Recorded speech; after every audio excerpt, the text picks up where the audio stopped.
Hi everyone and welcome back to Smoke Signals. I'm Matt Montgomery along with head football coach and athletic director Wayne Coleman. Fighting Indians get a big win on the road. Second time on the road this year, Coach. 15-14, a nail biter, if you will. Great win, and I guess probably for our viewers, explain the process you went through as a head coach, saying, hey, we're going for two right here. We're not going to try to tie up and go into overtime. I think I wanted to kind of dictate the way the rest of the last 7 minutes of the game would be played. I wanted to either be up by one, knowing how we wanted to play on defense and how to call plays with a 1-point lead, or I wanted to be in a situation where it's easier if you're behind by one, what kind of defensive calls you want to make, and when you're behind by one with time run out, what kind of offense you're going to run. And it's just easier to play the game that way and call the game than it is in a tied game on the road with a ball control team on the other side of the field. And the way your defense was controlling their passing game, they did not have a lot of success throwing the ball. So maybe if you didn't get the 2-point conversion, you felt like maybe you get the ball back by getting some stops because they, like I said, they weren't able to throw the ball well. Yeah, we were gonna, if we had failed on the 2-point, we were gonna be able to really load up on the run because they weren't having any success throwing the ball. So we were gonna have a good idea defensively of how much pressure we were gonna be able to put on. Of course, you got off to another fast start, Coach. You go down, you score on your first drive. I think that's the third game in a row I think you've done that. And it's good to get off to a great start like that. And then you kind of hit a lull in the second quarter a little bit going into halftime. But you came out in the third quarter and to me kind of started getting some momentum going. Then in the fourth quarter, you just physically took over. Yeah, we really had trouble in the first half on third down conversions. We did okay on the first drive and finished that one off really well. But then after that, we kept getting ourselves into third and long situations. And no matter what level you're at, you don't want to be in third and long too many times. And we hit, I think, three of those in a row, and we didn't execute. Once again, offensively, a lot of different packages. To scout Jacksonville right now has to be a nightmare for some of the opposing coaches that are trying to get a feel for what you guys do, because you've done had 3 games and you've had all these different packages and everything. Is that part of the process, part of the thing that you're trying to do, or just that's just your MO this year, is that we can do a lot of things with different kids?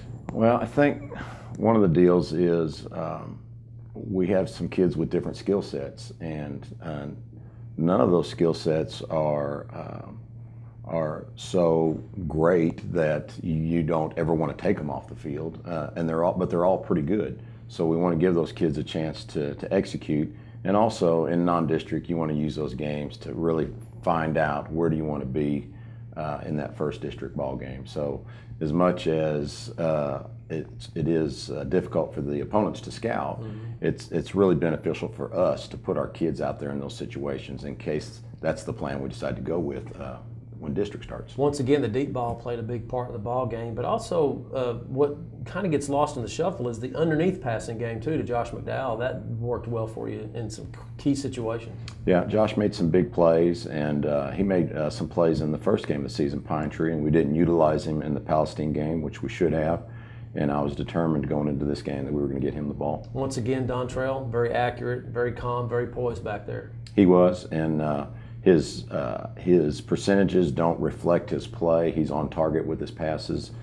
We had some third down drops, but we'll get better at that. We've got to trust those kids to keep putting the ball in their hands. Defensively, once again, the team speed that Jacksonville had over Hallsville was evident. The Palestine game was pretty even, but they could not go, Hallsville I'm talking about, could not go east and west on you. And thought you really pursued the ball well. It created some turnovers, had the pick, had the fumble. We did, and they've got a couple of kids that can run pretty well. The quarterback and running back, they can go.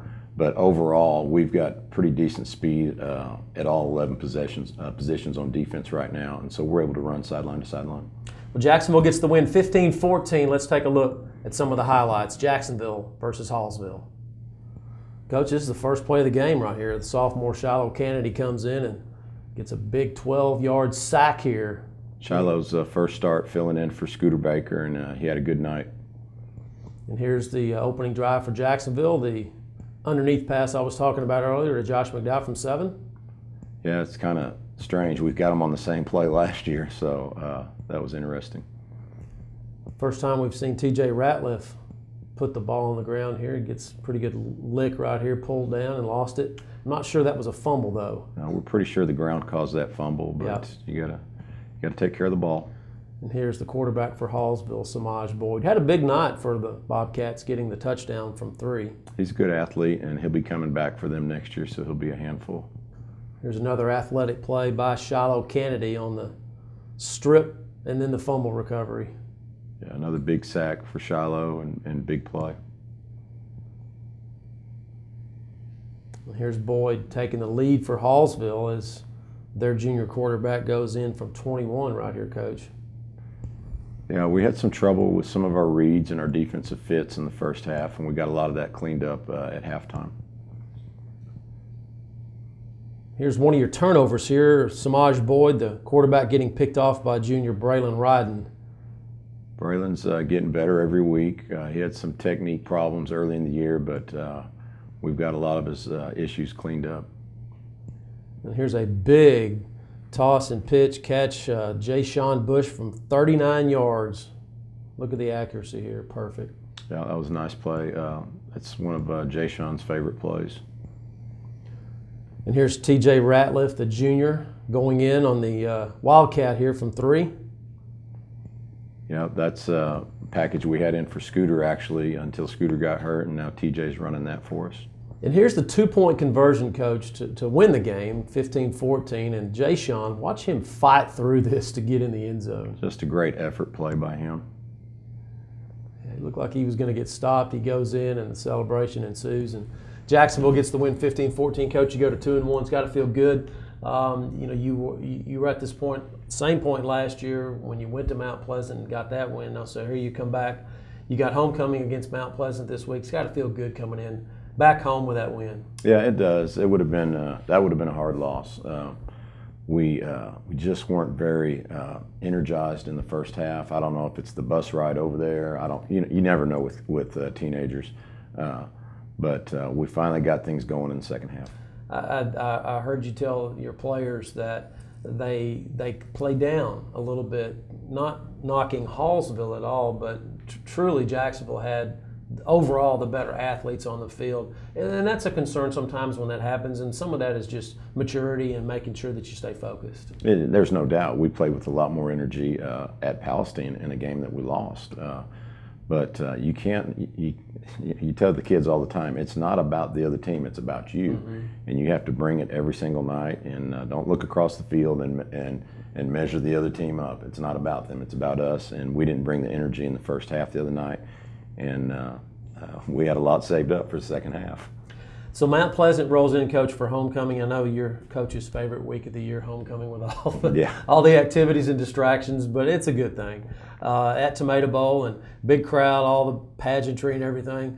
How's practice been so far, and keeping the kids focused for this game? It's always easier to practice after a win. The thing is, we just got to keep grinding and try to avoid the distractions and clear everything out of our heads when we're out there trying to get better. And then the big test will be Friday night with all the glitz and glamour going on. So we just got to work on staying focused.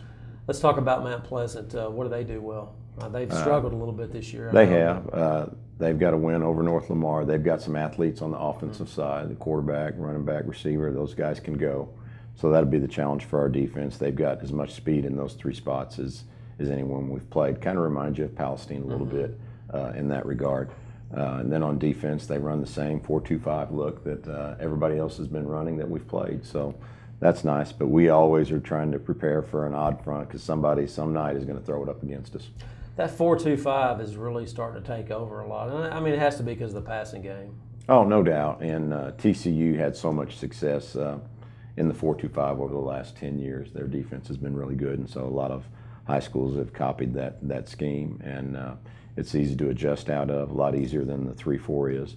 And we just got to make sure we don't fall into the trap of always just being ready for the 4-2-5, because one night you're going to stroll out there and they're going to jump into a different defense. So offensively, you faced 3 quality athletic quarterbacks in your first 3 ball games. You got another one coming in from Mount Pleasant too. Yeah, that's kind of that's the thing nowadays. Yeah. Everybody's going to put an athlete at quarterback, and it's really put defenses at a disadvantage. But so far we're holding up pretty decent. We've got good defensive team speed, and that helps when you're playing those athletes. Coach, as you move toward district play in a few weeks, are you where you want to be offensively as far as like the packages that you settled on? These are the things that we're going to continue to do. I mean, you kind of get to this point in week 4 where you're really not looking for anything new, right? No, we're definitely not trying to add stuff. We've got what we want in our package.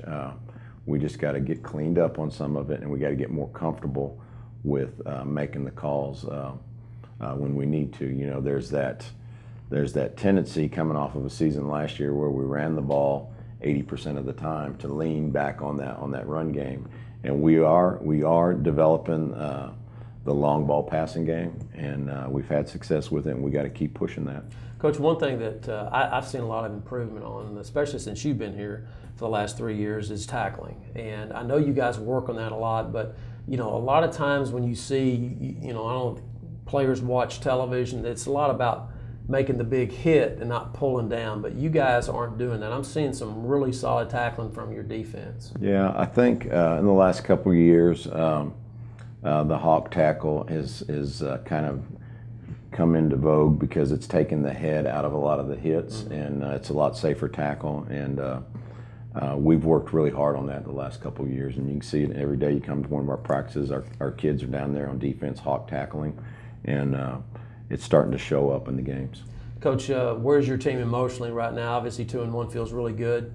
You've got a lot of players in your team that have, you know, not played on the varsity before, and I know that has to give them confidence.